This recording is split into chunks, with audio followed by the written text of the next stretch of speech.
Hey there, McAllister here with Toasty DIY on the main set today, and the reason I'm on the main set is to show just kind of some do's and don'ts from an editor's perspective to make your life easier or harder depending on what you want your set to look like.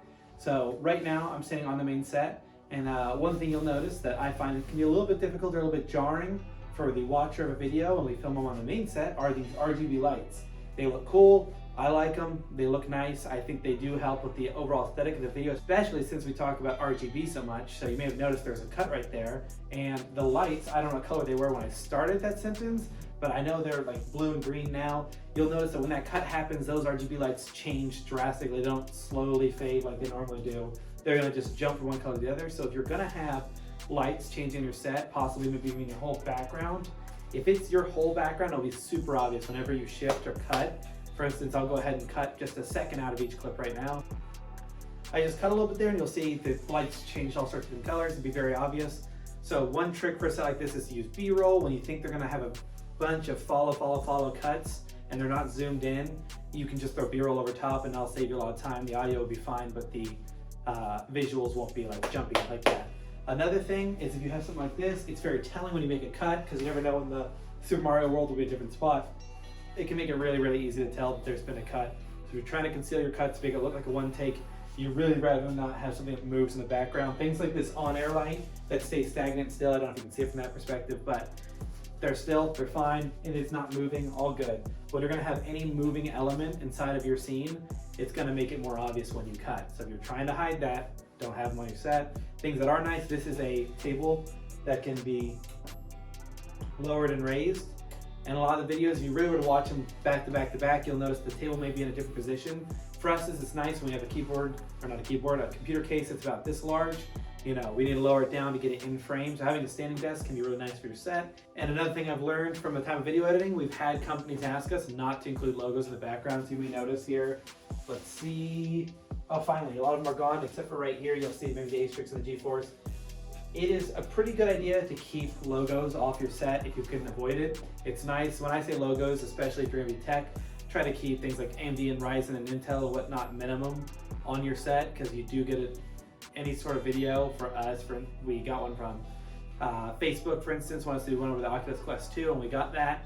Had to go back, you can watch that video, blur out every logo that wasn't, their logo. A lot of the other companies are more reasonable, they just don't want, for an Intel, they don't want a Ryzen CPU sitting out on the set. Makes sense, so try to remove those items before you film. We've recently been switching over to a more neutral set. Our items have become more miscellaneous, PC themed or video game themed, like a giant keyboard switch that Zach asked for. Pretty cool. Toaster from the Toasty Bros, that makes sense. We got all the Sinnoh badges from Pokemon, nice and easy. So I'm gonna switch this over to the talking set, and we're gonna talk about some other problems that you might have from video editing. So this is our secondary set called the talking set. We don't use it that often. You'll see we have a bunch of stable things on the bottom here. So this is a nice spot that if I want to cut off below, I could do that. But the problem being these holes here, if you're doing anything where you maybe want this to be a still image for some reason, or you want to try to hide because their legs shaking or whatnot, you're going to realize if you're sitting, it's going to be hard to hide their legs if they are shaking their legs. And Jackson has like a twitch in his leg. He'll just sit there and tap it over and over again, which can be distracting. So if I zoom in, I might lose part of their head if I zoom in too far, or I want to keep that nice flow for it. Another one will be the chairs. Is the reason you probably haven't seen this set used very often, is the chairs can be really, I don't know if I'll pick it over there, very squeaky. So I'd recommend, they got swivel chairs. I'd recommend just stools. If you're gonna do some sort of set like this, just use a stool, make it easy.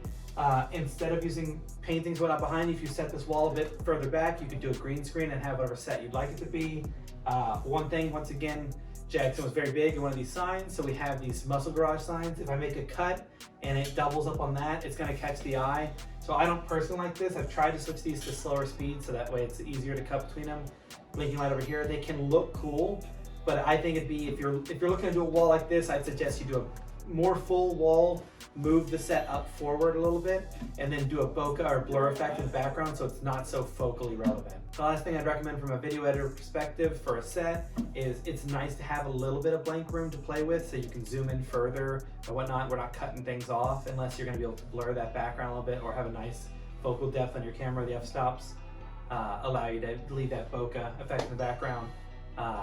That extra room on this one, you'll see in some of the videos, if I need to make this more entertaining, I'll do 2 different cuts. So I'll go ahead and give an example here, or I'll do 3. There's the wide shot, but my camera's in one spot. So wide shot, which what you see now, I'll do a zoom in, which I'll do right now.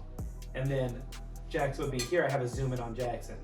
If I zoom in well enough, sometimes I can leave a little empty space right here that I can fill with a graphic or something.